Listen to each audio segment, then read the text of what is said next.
What actually happens when you stop using your credit card?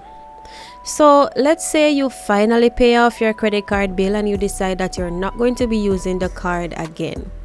In your head, you might be thinking, great, I'm not spending, so I'm saving, right? Well, let me tell you, it's not that simple as you think. There's a whole nother side to it.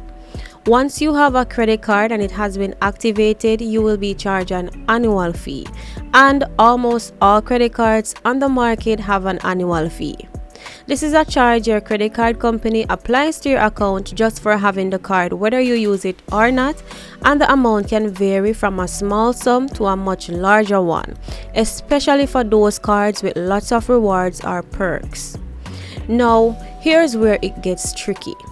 If you've stopped using the card, you might not be checking your statements regularly. So this annual fee gets added to your account without you even realizing it. You might not get a notification, or it could be buried in an email that you overlooked.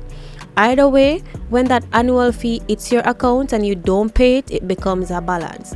And you should already know what happens to unpaid balances on a credit card. Interest starts to accumulate. It's like a little drip from a pipe.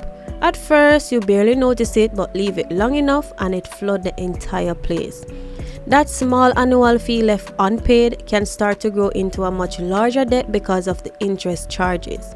So if you thought that you were avoiding debt by not using the card, you could actually be accumulating debt by just letting it sit there.